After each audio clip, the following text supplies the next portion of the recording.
Hello, folks. How are you? Evening from Camillo, of course. And let me just grab my mouse over this side. And thank you, Paul. We shall commence. Yes, I haven't managed the haircut yet, but I did manage. I can't reach them, but the clippers are out. So, yeah, God help us. What I'll look like tomorrow could be anyone's business. I hope your Friday has been pretty cool, folks. I have had a learning day today, and I've learned on behalf of all of us because I know you guys can't come out and learn in the same way I can.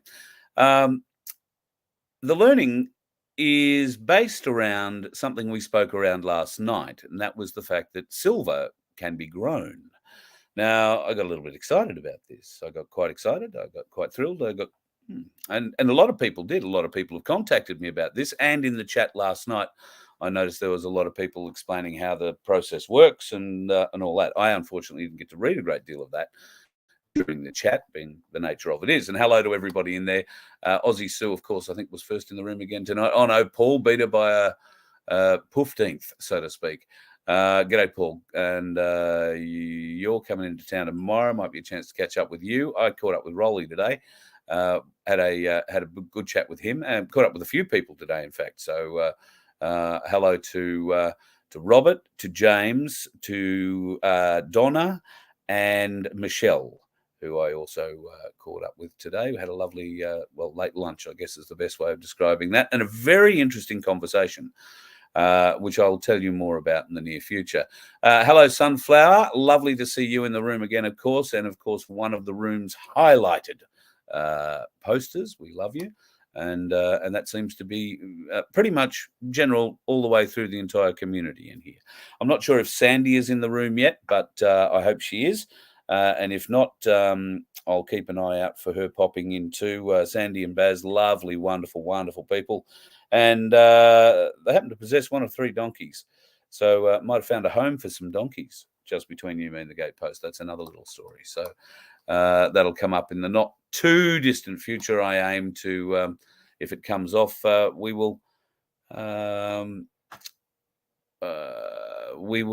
see what happens. Keefe, we won't see what happens. I will try and bring the whole story of the donkey's journey from where they are to where they're going here to the Voice of Freedom. I think it'll be a bit of fun. Keefe, how are you, mate? I would put you up on there, but Kate's first. And you have a name that really, if the kids are watching, is going to be difficult for me to get past. So sorry about that, Keefe. Dan, welcome to the game, Dan. Yep, when injustice becomes law, resistance becomes duty. Dan, lovely to have you and a couple of the other camera guys floating around, I think, in here tonight too. I've been trying to get a hold of Dan Vincent. I did leave a message a little while ago now. I suppose I've rung him this week. But if any of you guys get in contact with him, tell him to give me a bell, will you? Because I'm keen to have a bit of a chat. Just a private chat, not a one running around online. So everybody, congratulations for passing another week. And what an interesting week it has been in many different ways. We've learnt many different new things. And one of those things that we learned about, you probably saw in the little graphic at the front of the show, was silver. We learned about growing silver. Well, I got to meet a gentleman today who did just that. And if you can see, that is Voice of Freedom, or VoF, grown in silver crystals. Just spectacular. I don't know if I can get it too close. There you go. Now, I'm blown away by it. Absolutely blown away. He gave me a couple of other bits which Laura has taken away and put on her mantle, pride of place. And then he showed me sort of how it really comes. So this is the crystalline form, if you like, of the silver, and there's 30 grams there, so a bit under a troy ounce. I was getting more and more excited. How easy will this be to grow at home? I asked rather naively. I'm going to try and pick out a couple of these grains just to show you. Can you see that in my hand? So maybe not. I'm going to break a hand trying to show you.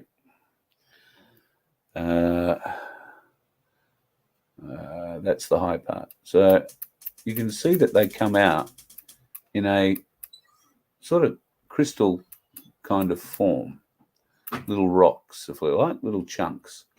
Quite an interesting thing to hold in your hand. These sort of, I'll try and just grab one out. There you go, got more than one. All right. They are minute, but little, almost, if you like gold pieces, gold nuggets, but bigger, lighter, but absolutely 100% silver. Now, not pure silver, not the kind of silver you'll go to Ainsley Bullion and get, or any other bullion dealer, but this is a starting process. And if you were a refiner, you can take this to a refiner, or you can refine it yourself if you know what you're doing, and add the appropriate other bits and pieces to turn this into 99.99% pure silver. There is a process, there is cost. This, we call it an ounce of silver, is not worth the same amount of money as a fully refined ounce of silver. This, if you like, is one of the products required to make a fully refined bit of silver, but just one of the products involved. How do you make it? A lot of people talk about, and I had a bit of a chat with Darren Bergwerf yesterday afternoon, because I was pretty excited about this whole idea of being able to go and grow silver. I thought, between us, we might be able to get my place grow houses happening all over the country. So I thought I'd better have him on tonight and ask whether or not this is going to be a goer, although I have found a couple of limiting factors to our potential business enterprise. Darren, good evening. Welcome to the show. Lovely to have you with us. Wow. I don't know. Maybe he's frozen. No, you keep freezing for me. Oh, really? You there, mate? It looked like you were reading your phone there for a bit. That'll teach me for talking so much, mate. Oh, we seem to be having some interesting connection problems tonight. So hang on, let me see what I can do here. At the moment, we are running on Starlink, I want to say, from memory. So I'm surprised that we're having some sort of connection problem.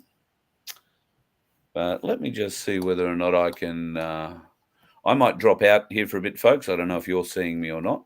I might just drop out here for a second while I reconnect, or try and get this system to connect to my Telstra setup, and we'll see what happens. I'll be back in just a bit.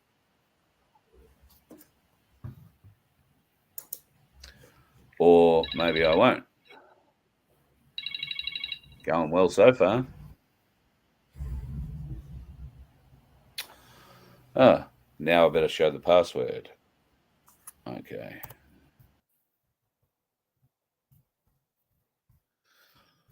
Marvels of modern technology, hey folks. All right. That's me back. Well, fingers crossed that's me back. I'm not quite sure whether or not Darren's going to try and I'm sure he will try and rejoin us. That won't be a problem. And between the two of us, we'll eventually try and splutter out something of sensibleness tonight. At least that's the plan anyway. Here he is, back, Mr. Mayor. Thank you for joining us. It seems you reverted to older technology. You're off the laptop for the first time, and oh shit, now you've gone black on the phone. It's all going well. I'll remove him from that for the time being while we try and figure out what that is going on. Now, there are a couple of interesting things that I have had turn up in my email today.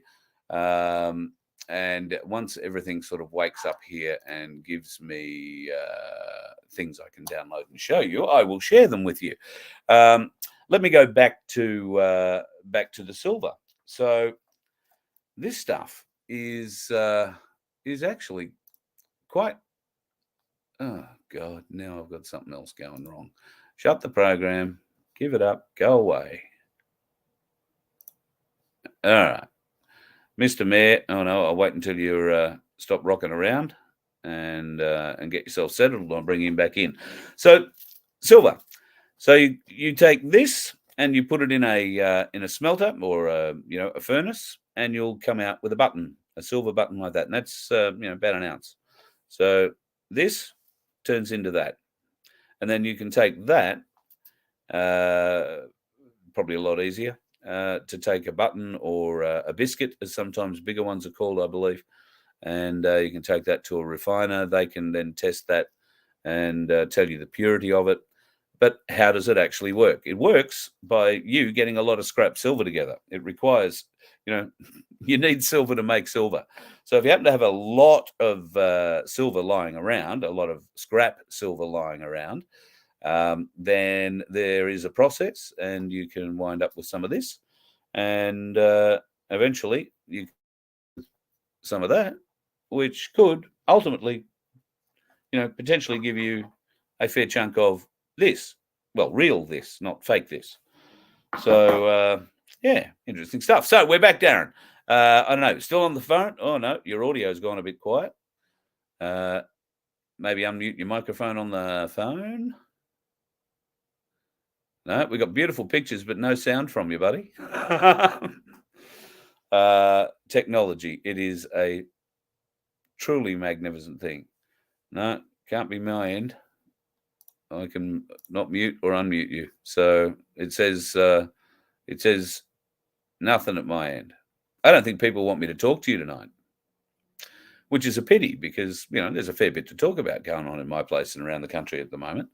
And Darren is pretty heavily involved. Have you got a microphone setting you can check there on your end at all? Oh, or you could do that. That'd probably fix it too. So back to talking a few more things about silver. One of the other things I got given today was a certification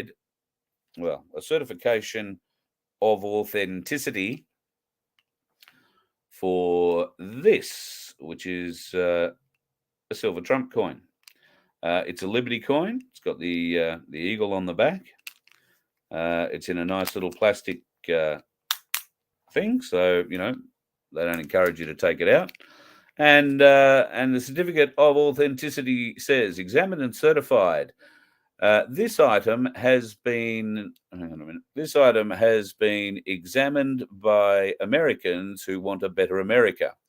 It is a tribute to the 43rd President of the United States of America, Donald J. Trump. Although not legal tender, it is a symbol of honor that we believe that President Trump will make the country great again. Certification number, yada, yada, yada, signed by John Q. Public. That would, if you're wondering, it's not real. The certification is, the group is, and everything they're doing with this is. But if you were thinking you were getting a silver coin with this, you're not. So something to be aware of for those certificate, or you get a certificate of authenticity. It's been certified by somebody. Well, the somebodies that this has been certified from is examined, not certified, but examined by Americans who want a better America. So that could basically mean anybody on the side of the street.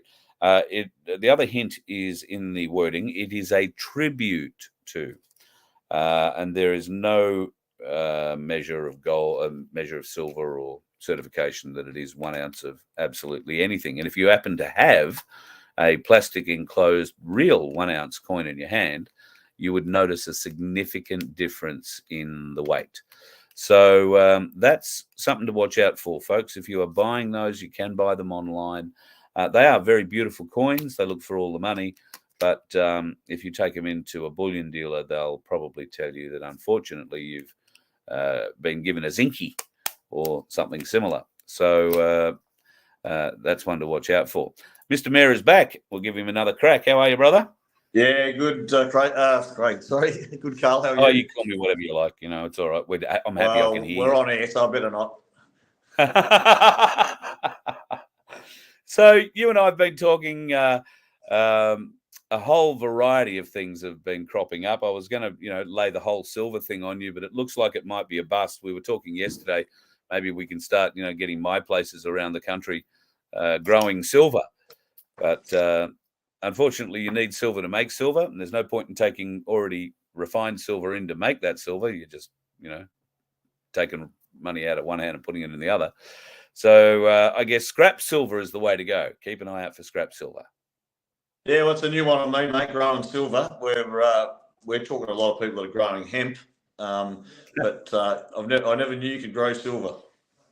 Yeah, no, it was absolute news to me. I thought it was just something that came out of a rock and mineralized out of a rock, but because I'll be honest, the only thing I knew about silver outside of what I've learned about coins and bars came from Mad Max and the knowledge of that it was shot at Singleton.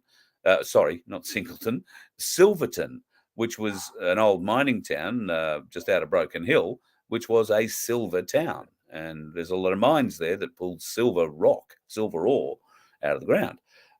So there is some obviously kind of process that happens to get it in the ore, but then it gets crushed out.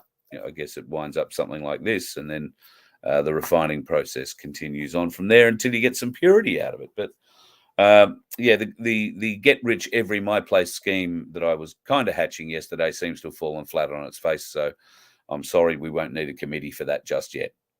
Never mind. Keep searching. I'm going to try.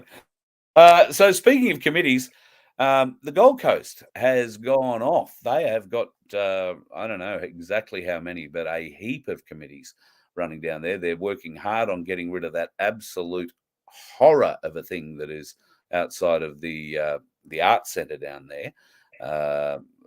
I don't want to go in. I've got a picture of it here, but I don't really want to show it. People might still be eating dinner, but it truly is a homage to Satan and everything that is evil. And yet it is adorning the home of the arts in the Gold Coast. Absolutely awful. So they've got a crew that are on that, really doing some great stuff, but they're involved in so many different areas, food security, transport, all sorts of different bits. You've got to be really proud, Darren, that not just the Gold Coast, but every my place around the country is working pretty much off a blueprint that was started in Frankston with you and your team. Yeah, look, it's an amazing time, and we're kind of growing. We're up to about 140 now. So yeah, it is fantastic, and the food. The community action groups were really the strongest groups that we had in health and wellness, but the food security, everyone seems to be just jumping onto that and running with it, going out supporting their local producers and local farmers. We've got a farmer's email address now, so we do a fortnightly Zoom trying to connect with the farmers so they can support each other, and we can find out ways where whether they need help in whatever way they need help, but to connect them, because farming's it's a very isolated kind of existence. They work 7 days a week, and they just kind of live and the land and work the land, and they're not really that connected. So when they're struggling, they're isolated. So that's part of the connection, and also to help us understand their plight, see how we can help, and see if they can bring their expertise to us to help us understand how to set up this food cooperative and get more produce directly from the farmer to the consumer. So I know that you've been in talks with everyone from beef and pork and sheep in Victoria, and certainly I've got others that I think I've put through to you from Queensland already, interested in doing the same thing. Transportation is something that needs to be worked on as well. There are some government impediments that are being put in place. So are you finding any struggles with farmers who might be resistant to the whole idea because the government are just making life too hard?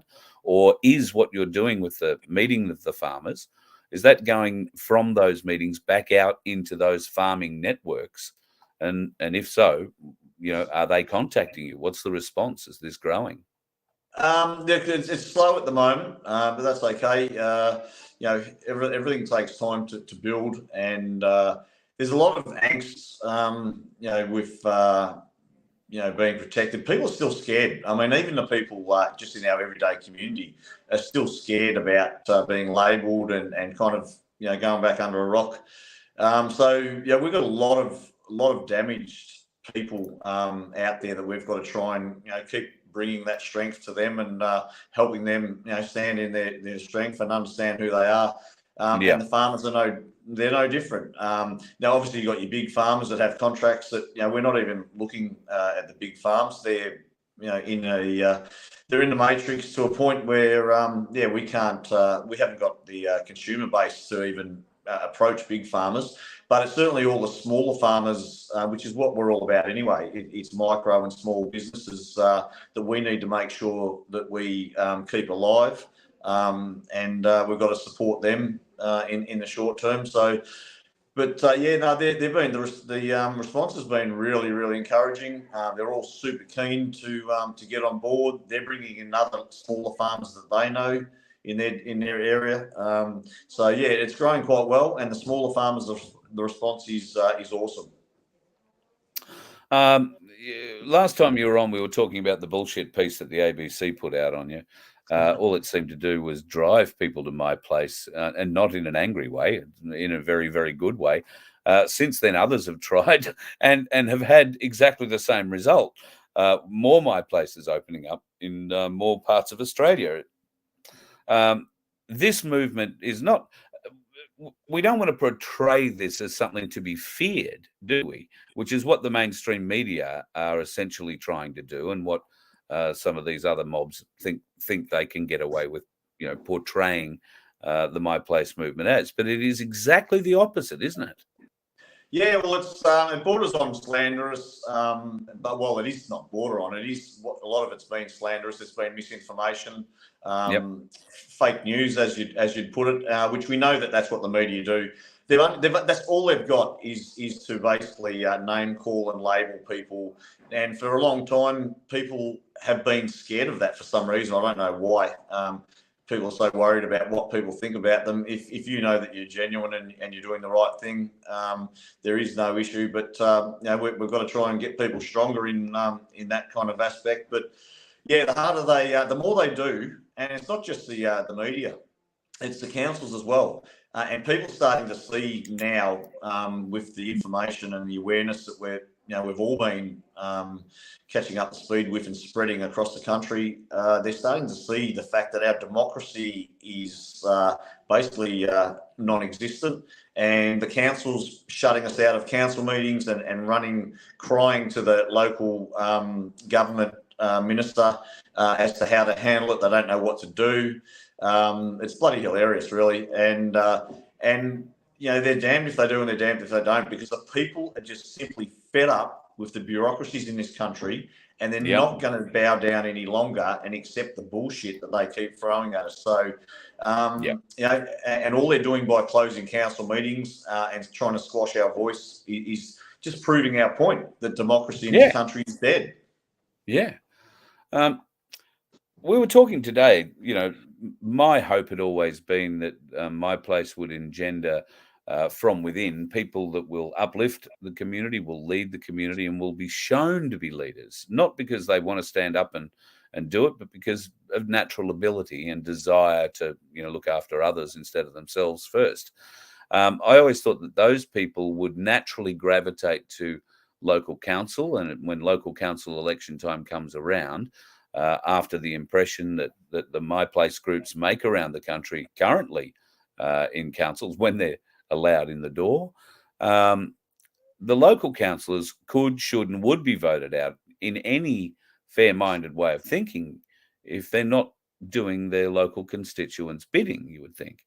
So next time around, I would hope that there'd be a lot of My Place people who would put their hand up to go into local council and start representing on that level. But you have your reservations that could be successful. Yeah, I don't. Look, people, if they believe that they can still do that, that's where they're at. I'm certainly not. I don't. We've got 12 months, I think, before the next council election. We've got 4 years before we have another state election. We're not waiting that long. And from what I've heard, you have to actually do a training course to be able to run to be elected to be a local councillor, and you've got to do that training course 12 months before a council election. So obviously they put so many speed bumps in the road to make it really hard for people, and most people just couldn't be bothered with it. So I don't know that. In my opinion, it's not an answer. They will do whatever they do, and now they know that we've got a lot of leverage and a lot of we're gaining a lot of ground at the local level. They will do whatever they have to do, no doubt, to stop that from happening.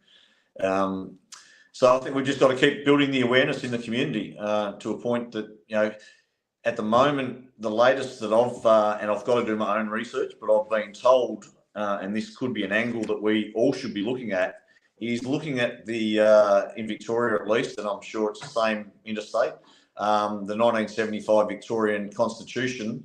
And clearly in the Constitution, once again, secondhand, I haven't read it myself, the council has to be elected. So there's got to be a council election, not councillors, but council. So yep. I don't believe we've ever had a council election. We've had elections for councillors, but what about the rest of the council? So that's something that we need a heap of people to start to do their own research and look into to see whether that's another point that is part of the whole thing to expose the fact that they're unlawful. That is a really interesting position. As we've come to learn with so much in our judicial system, words mean things, and what you're saying there is exactly how they would hide something from us. So interesting. Yes, a bit of research on that point I think would go a long way. I know a couple of people who might be interested in sticking their hand up to look into that a little bit deeper. So, yeah, certainly one to push. The other thing, I suppose, at the moment that I know you've been heavily involved with, along with David Cole, who I've been trying to contact and haven't been able to get a hold of, so I don't know if he's out in country or whatever at the moment, but is The Voice and what you guys are putting together.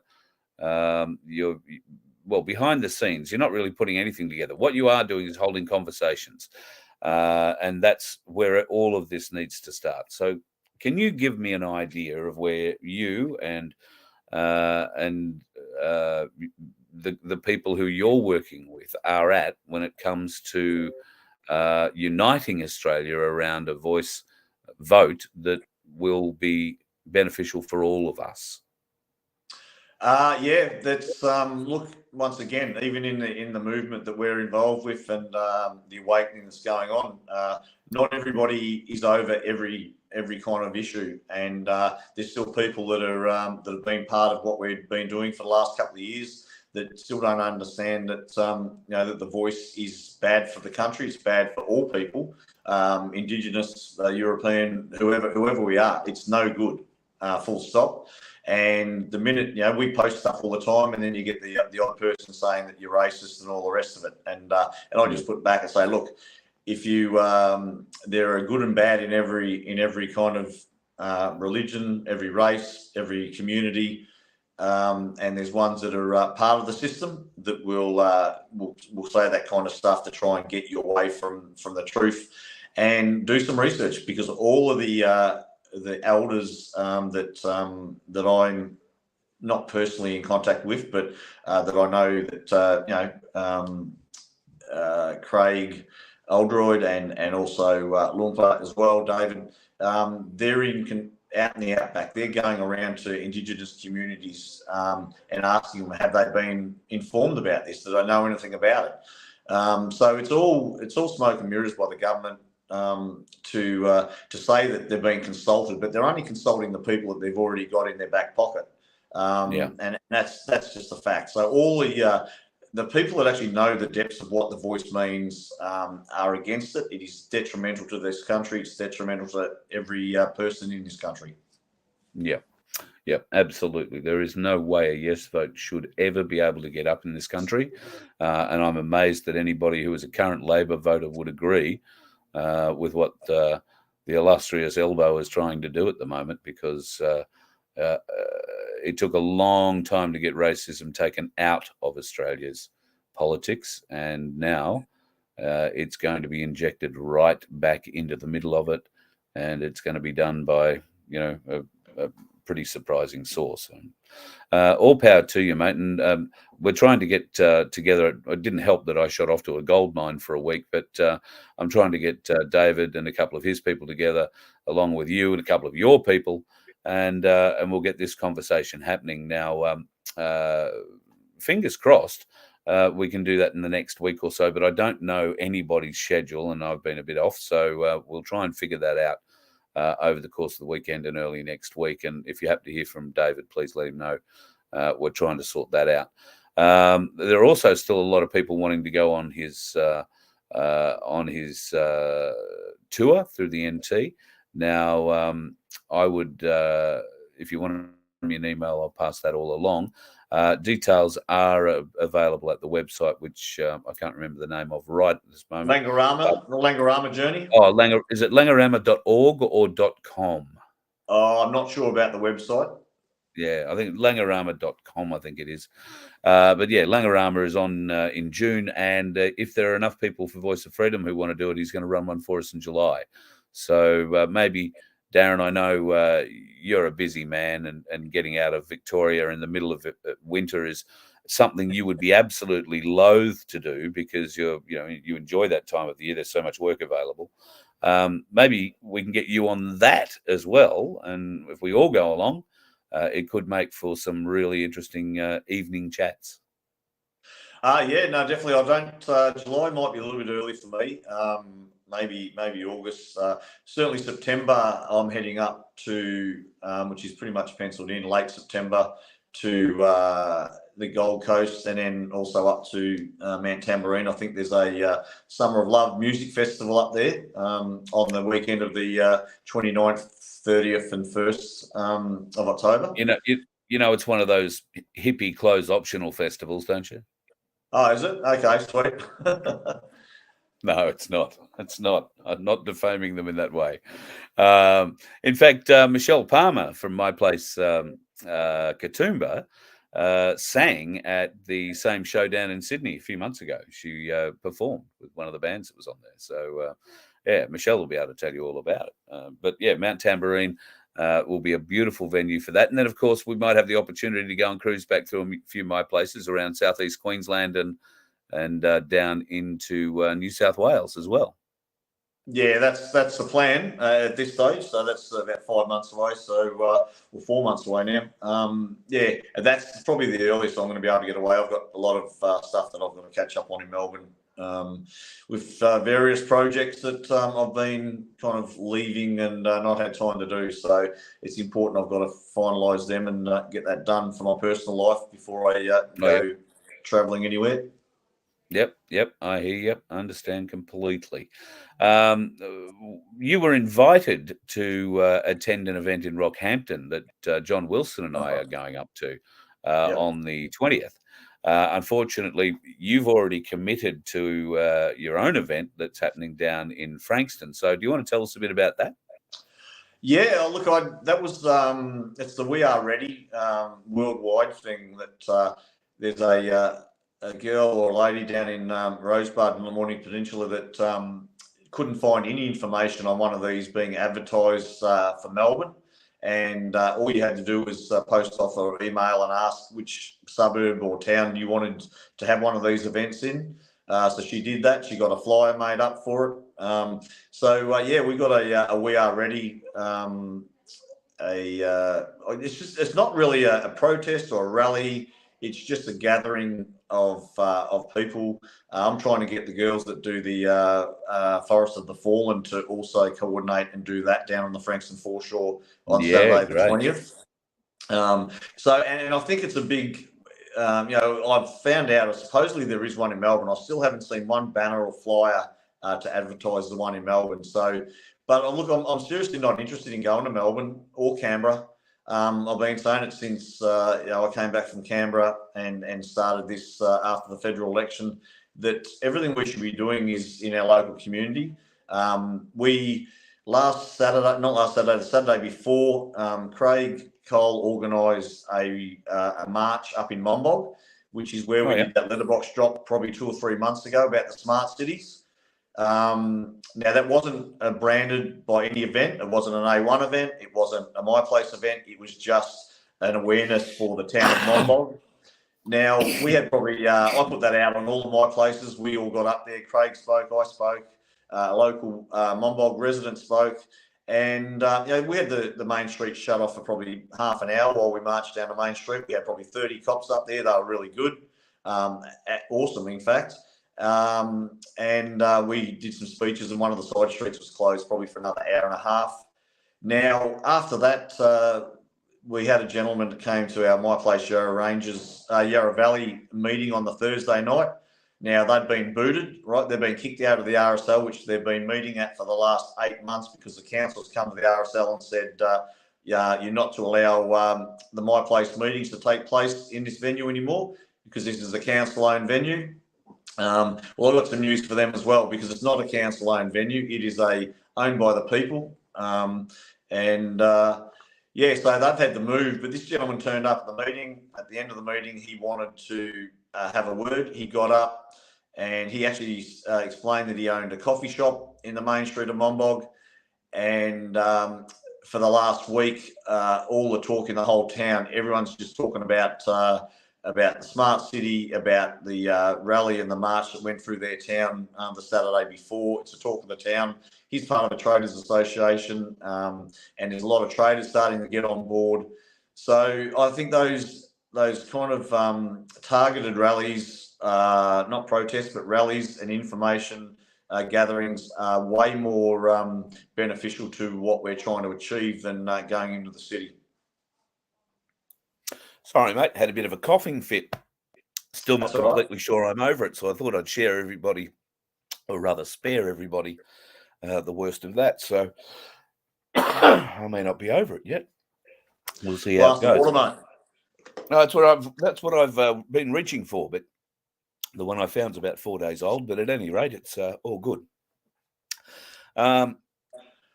So the Rockhampton event, as far as I'm aware, is a similar kind of event to what you're doing in Melbourne. Yep. And John and I are really looking forward to getting up there to that. We're going up in style, actually.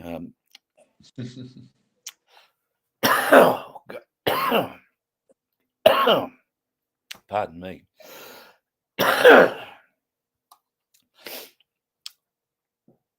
Yeah, I actually heard a lady I spoke to today. She said she was sending a horse float down for you.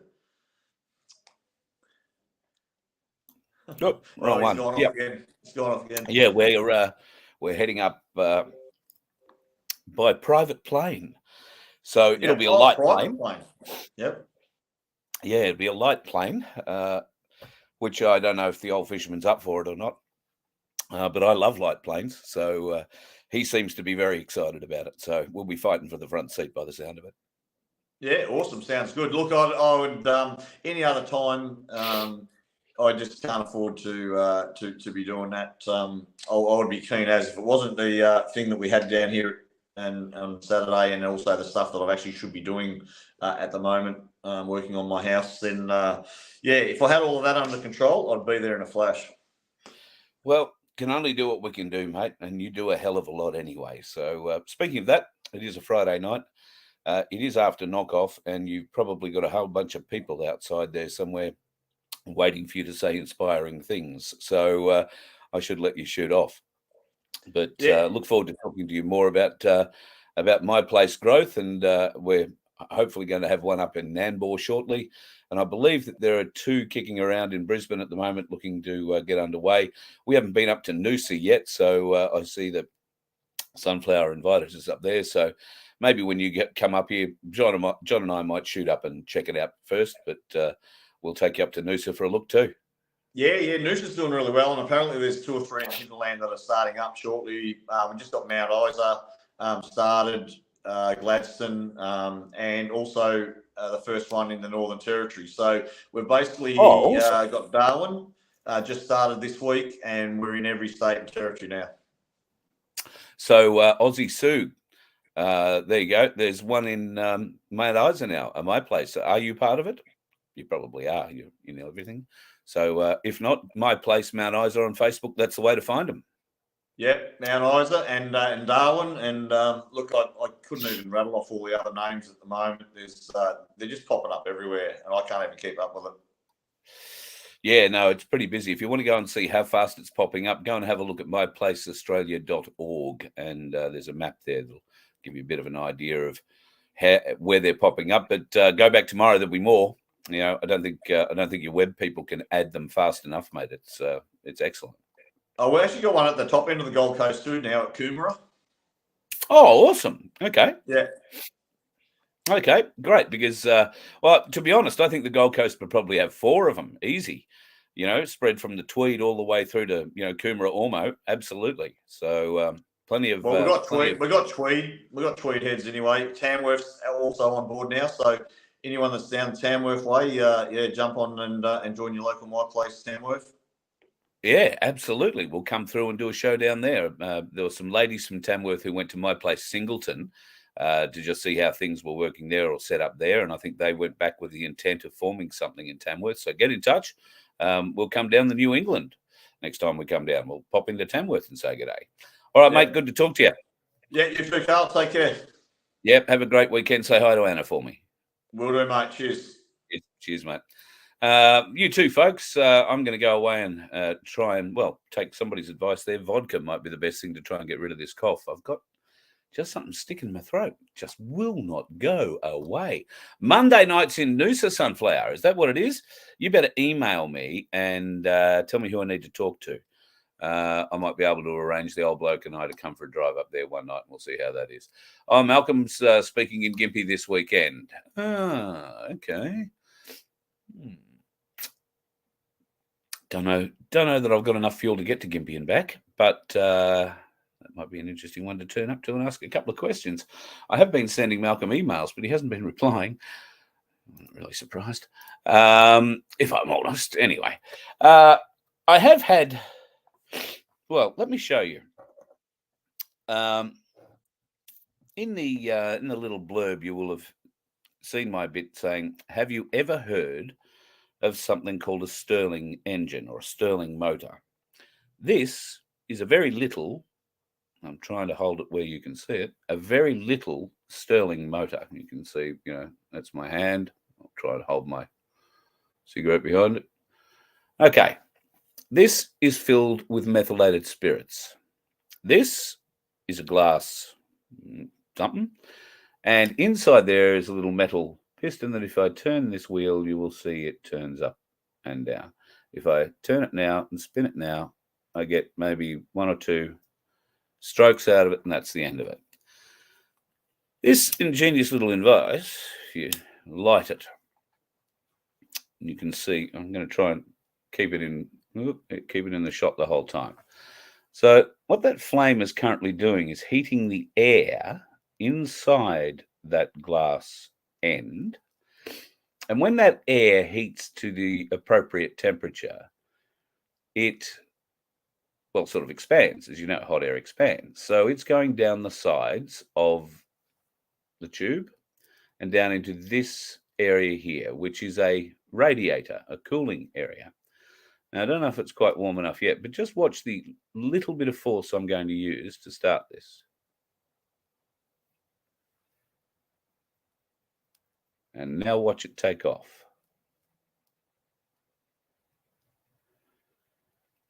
Now, today, when I was playing with this out the back, there was a bit of wind. And if you didn't cup this correctly, the flame, it sped up, slowed down. Let me wipe my nose. Sped up, slowed down, and carried on. Now, I don't know if you can hear. I'll shut up. Can you hear the noise it makes? It makes next to no noise. I am staggered by this. The only noise is coming from this end of it, as near as I can figure.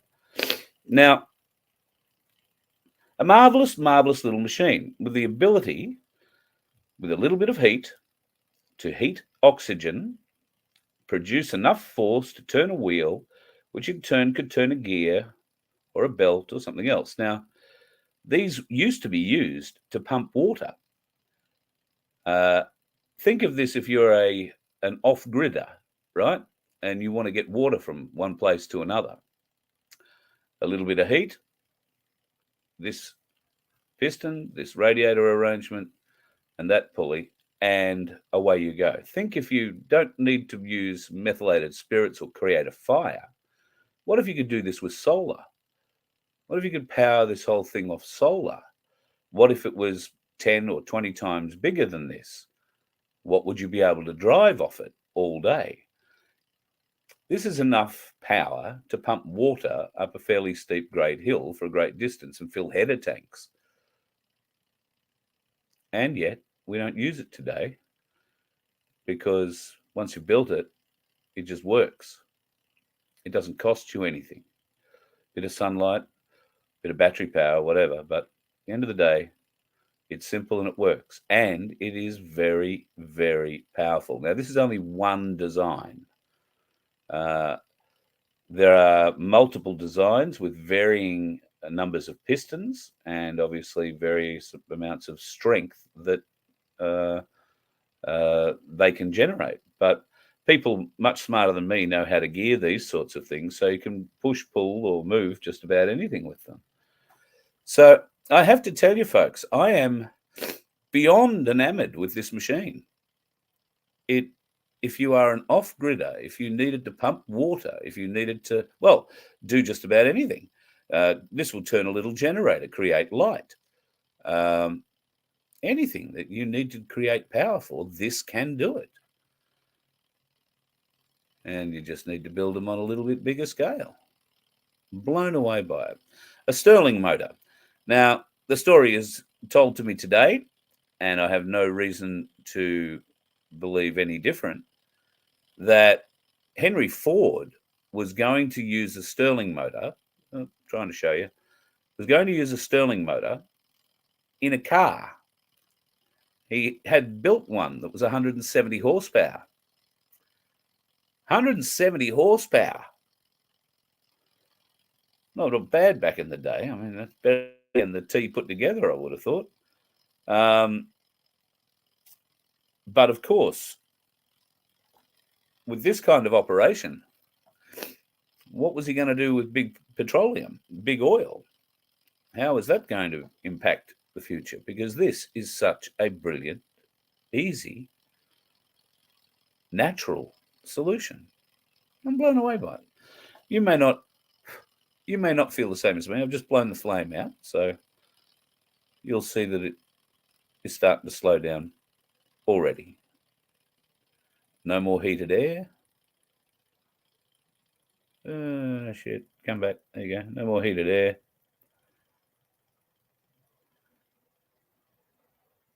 And it comes to a halt. Absolutely amazing bit of kit. And look them up online. There's all sorts of packs I think you can buy if you're, a little bit mechanically inclined and want to put one together. You can do that. It's only small screws and good eyesight, I think, that you require. Anyway, I think that's probably about the best thing I've seen in 10 years that could actually be useful to people who are running off grid. If you can build something like that, you've got access to a creek somewhere low down and you want to get water pumped up to tanks or whatever higher up a hill. If you want to pump water into feed water troughs and all that sort of thing, this can be done fresh water with the sun every day with a little pump like that. Obviously you can get bigger ones or you can make bigger ones, but I am staggered, blown away by the ingenuity. Thank you very much, Kristen. Honey, lemon, water, all that good stuff, and scotch, which I'll go and find. I do have some. Unless John Wilson drank the last of it last time he was here, he might have done that. He does that, I wouldn't share it with him if I didn't want him to drink it, but there you go. I've frozen again, but I don't know how long ago that was. I'm sorry about that, Donnelly. I hope it's got better. All right. The larrikins. Oh, maybe the larrikins were trying to send me messages. Oh, yeah. Certainly somebody was sending me messages. Love your work. Sandy, I haven't read your message, but I will get to it. Sandy is a wonderful lady and gentleman, I should say. Sandy and Baz. It's bad for me not to remember Baz. And they have a particular fondness for donkeys. So if you have a particular fondness for donkeys, you can strike up a donkey conversation with those two and feel very comfortable that you're not going to get laughed at in any way, shape, or form. Okay, what am I doing here? Slice a lemon, place it in a glass jar, pour honey to cover the onion, let it sit in the cupboard for 12 hours, and then take a teaspoon of the syrup 3 times a day until the cough gets better. Alyssa, screenshot. Thank you. I'll look after that. Sharon, the wonderful lady who lets me share her house, gave me something of a bit of a cure, and I think I need to go out and have a few more. I haven't had any today, but for the last couple of days, I've been having pickled cloves of garlic.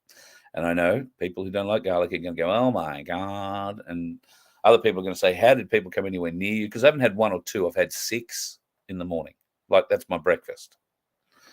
Yes, it was a bit hard to get onto the first time it was put in my mouth. But afterwards, I was going to make a very bad joke. And you know what it was about. With persistence, I've found that the pickled garlic clove is not only nice, but extremely effective. You also need to brush your teeth at least twice to get rid of all the shit out of your teeth. Otherwise, you're going to be sucking it out for most of the day. And while people say, no, I can't smell your garlic breath, me thinks sometimes that's just them being polite. That could be the case. There is some abject stupidity going around at the moment, folks, as we all know, with our government taking great leaps of faith in their own powers and believing that the people are just going to let them get away with it. I think, folks, it's going to get to a point where we are going to confront some of this stupidity, and maybe it'll bring the last of those who are unawake over to our side of the line. It might take this, I have a feeling. I saw this today. The future of footies. Yep, they will come around and lock you up for booing when you go to the footy, because booing will offend somebody. Oh, you can't hurt my feelings. And that is what we are being reduced to, folks. Slowly but surely. Every little bit. Slowly but surely. So, eyes open. Don't let it happen. Death by 1,000 paper cuts is not for us, or death by 1,000 minute little control initiatives is definitely not for us. Eventually, the seesaw will tip our way. And, well, there's more and more evidence every day, I believe, of what's coming. Who's behind it, what's behind it, I don't know. But something is definitely coming. The financial industry is telling so many lies. The real estate industry is telling just as many lies. The banking industry, the finance industry are just full of lies. What's my advice? Gold, silver, and head into them there hills, folks. Get your food in order. Have a little bit of cash in hand, because I don't think it's far. I really don't think it's far. Sunflower. You missed the Paul Hogan show. So do I. You can see quite a few of the episodes of them on YouTube, I'm led to believe. And the thing that always struck me most about the Paul Hogan show was strop. And everybody, when I was growing up, used to think strop was the goose. Well, how wrong is that? John Cornell passed away, I want to say 12 months ago, or in the last couple of years anyway. He and Delvin Delaney lived down at Byron Bay for many years, owned a big pub in Byron, very successful pub in Byron. And, of course, half of the brains behind Crocodile Dundee, all the brains behind getting the money together to get it produced.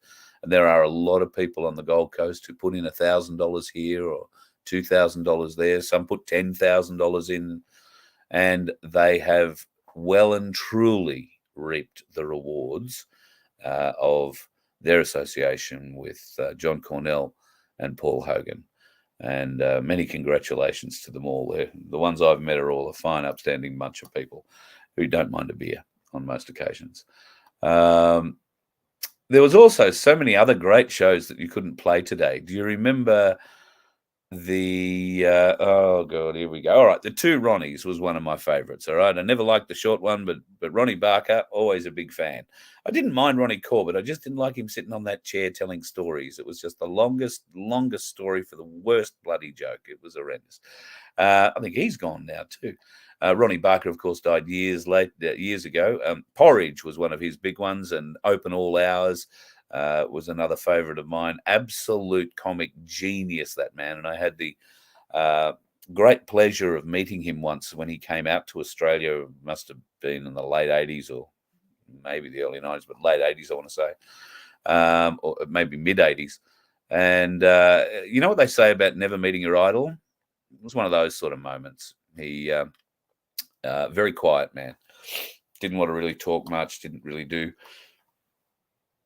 interviews about himself. If you wanted to give him a character, he'd do that. But yeah, it was an interesting interview. But yeah, he was great. Dave Allen, another wonderful Irish comic who came to Australia to make it big, and the ABC gave him a series here, which made him a star. They sold that series to the BBC, and then he went back to the UK and became an even bigger star. Parkinson was along the same lines. He came out here, did a lot of shows. He was already fairly big, I think, in the UK too. So what else was there? There was, oh God, there were quite a few back in the day. I used to be able to rattle them all off, but there you go. Now, with age comes a withering dizziness. Maybe that's the best way to put it. I'm just trying to have a bit of a scan through here and see what other advice there is. Thank you, Neville. Cut an onion in half, plate next to your bed, and turn black overnight. Also vitamin C, D, and zinc. Yeah, I haven't got any zinc. I do have vitamin C and D. Must see what I can find out about zinc. Let me see what else here. We can't have these golden oldies because of the woke crap. Yeah, you're 100% right. And some of the stuff that we've lost, including this sort of technology. I mean, okay, I can understand why this is all pretty heavy stuff. I mean, this is brass. This is a heavy base. That's a little fire pit. I mean, you got to build this stuff. It needs a certain amount of weight to it as well. If you're going to build it, obviously in scale, and you want it to do stuff. Pardon me. It's probably quite expensive, but in this day and age to build. But so's a bloody power station. So, and they're knocking those bastards down so they can float a balloon and grow a wind farm. And aren't they some of the friggin' ugliest things you've ever seen in the world? I have seen a few of them across the country as we've travelled around. The most recent ones I've found are on the Atherton tablelands. Just scar the bloody landscape. A beautiful range dotted with these friggin' awful things. But apparently they supply enough power to look after about half of Atherton on a cold day. Maybe I'm exaggerating. Might be a bit more than that. But, you know, I'd prefer to be up in those hills looking for gold. And I think there is hills. No, I think there is gold in those hills. The Hodgkinsons or something like that fields are down that way. So, yeah, go out, look for the gold, stay away from the big fans. They'll give you a headache. Just have a bit of a glance, see if there's anything else there. Some of the shows we're mentioning are taking you back. Yeah, well, somebody posted a picture up the other day. I don't have it with me, unfortunately, otherwise I would show it to you. It was a picture of a red cab-over truck with a big sleeper cab on it. And the only thing written underneath it was, "I used to be TV famous." Do you remember BJ and the Bear? There's one. It was a tribute to the BJ and the Bears truck. Dad's Army, another one of my favourite shows of all time. The Dick Emery Show. Now he's right up there with Benny Hill. I mean, what would you do with Dick Emery today? A gay drag dressing comedian who my memory of him was being extremely funny. I may not have always got the drag gags, but my recollection of him, what was his catchphrase? Oh, you are awful, but I like you. I think that was his catchphrase. It was either that or it was that horrible pervert that King Charles used to be friends with, Jimmy Savile. Probably worked both ways. Who knows? Duckman. Yeah, another one. We can go to the Kenny Everett video show. That's probably a little more 80s. Of course, for radio fans, I grew up playing Kremen of the Star Corps on the radio as the radio series, if you like, or the comedy bit. There was Kremen of the Star Corps. There was Chicken Man. Chicken Man. He's everywhere. He's everywhere. Oh, God. Now you're giving me some horrifying memories. Yeah. One of the old things about radio, I don't know, particularly our younger people won't know much about. There used to be 3 speeds for records, if you like, back in the day, bits of black vinyl that would spin. You'd have your 45, which was a littler one. You'd have your 33, which was a bit bigger one. Then you'd have 78, which is about the same speed and a bit thicker. 78 was an older style, span a bit faster. And then there were these things called inside-out playing records, which were nearly a meter across, and they were serialized. That's how radio stations in the old days used to get, things like the Dad and Dave serial. It would come on a big vinyl record. And when I say big, I mean bloody big. At my first radio station, I had to play a Dad and Dave episode off one of those one day. So I'd queued the whole thing up and, found the right track, or I thought was the right track, which was the first track. Queued it all up, made the needle perfect, great, hit the play button, and the needle spun off and fell off the record completely. Like got thrown off the record. That was because back in the old days, for serialized stuff to be complete bastards, they would start the track on the center of track 1 was at the center of the album, and it would play out to the edge, not from the outside in, like most records you come across today.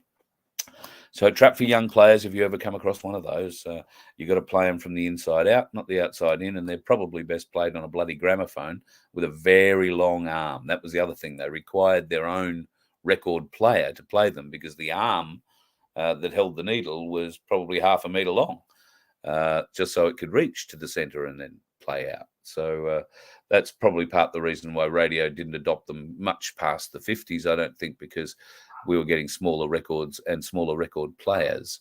So anyway, it's all gone now. It's all done on computer. Isn't it always the way? Including cars, God love them. They're doing so much with those today. I had a small issue with my car, and it wasn't really an issue with the car. It was just an issue with the bloody computer. Unfortunately, fortunately, it wasn't a bad issue. And very fortunately, there was a bloke who had another computer that talked to my computer, and they had a great conversation together. And with the application of a push on his computer, my computer seemed to be happy again. And off we went. Weren't interrupted by a dickhead on the road at all. Have a good weekend. You let one ant stand up to us, then they all might stand up.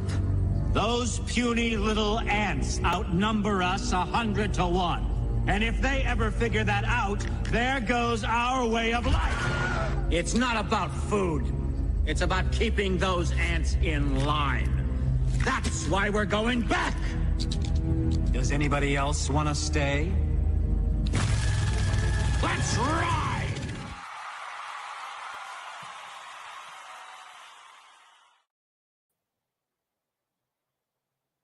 Point it that way. That's big news. You and I got to talk about that. I don't suppose he's still alive. Stupid question. That's exciting. I'll go now. Have a nice night.